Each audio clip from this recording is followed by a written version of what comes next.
যে আমি কি রেজিগনেশন দিতে হবে? No, not that.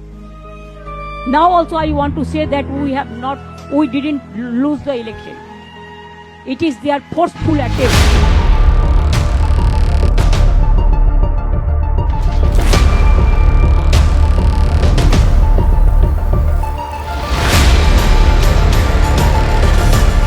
ममता बनर्जी वो बीजेपी के लिए बंगाल में रास्ता खोल रही है। ममता जी हारी हैं तो हार को विनम्रता से स्वीकारिए।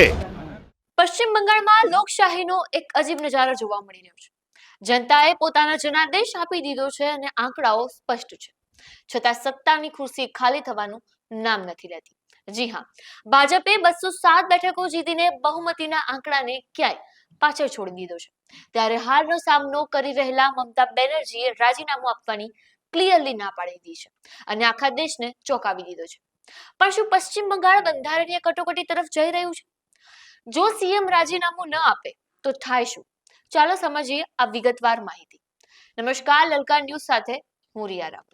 આપના પોતાના પ્લેટફોર્મ લલકારને લાઈક કરો, ફોલો કરો, સબસ્ક્રાઇબ કરો અને શેર કરો। પશ્ચિમ બંગાળ વિધાનસભાની 293 બેઠકોના પરિણામો રાજ્યના રાજકારણને જડબાતોડ બદલી નાખ્યું છે। આ પરિણામોમાં ભારતીય જનતા પાર્ટીએ 207 બેઠકો જીતીને એક ઐતિહાસિક પ્રદર્શન કર્યું છે, જે 2021ની સરખામણીએ જંગી ઉછાળો છે। ત્યારે બીજી તરફ 10 વર્ષ સુધી બંગાળ પર શાસન કરનાર તૃણમૂલ કોંગ્રેસ એટલે કે ટીએમસી માત્ર 80 બેઠકો પર સમેટાઈ ગઈ છે। સૌથી વધુ આંચકો તો ત્યારે લાગ્યું કે જ્યારે સીએમ મમતા બેનર્જી પોતે પોતાની પરંપરાગત ભવાનીપુર બેઠક પરથી સુવેન્દુ અધિકારી સામે 15,114 મતોથી હારી ગયા।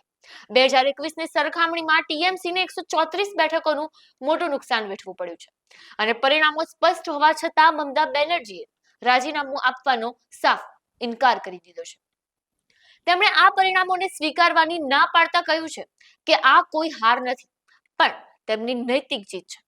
મમતા બેનર્જીએ આક્ષેપ પણ કર્યો છે કે ચૂંટણી પ્રક્રિયામાં ગેરરીતિ થઈ છે અને મતોની લૂંટ થઈ છે। તેમણે ચૂંટણી પંચ પર પણ પક્ષપાતનો આરોપ લગાવ્યો છે।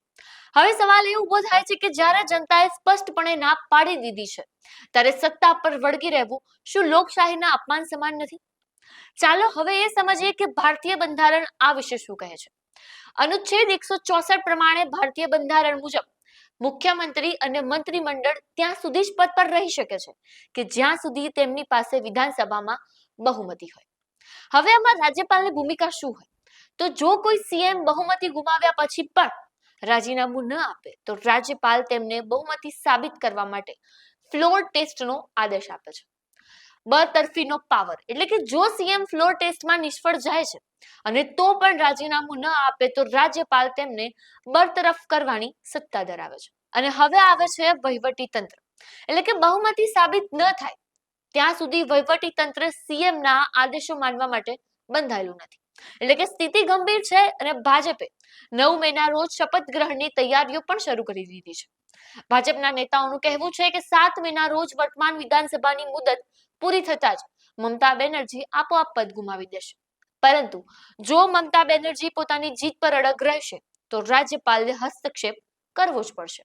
હવે બંગાળની જનતાએ જે પરિવર્તન માટે મત આપ્યો છે તેમાં વિલંબ એ લોકશાહીની ભાવનાની વિરુદ્ધ છે।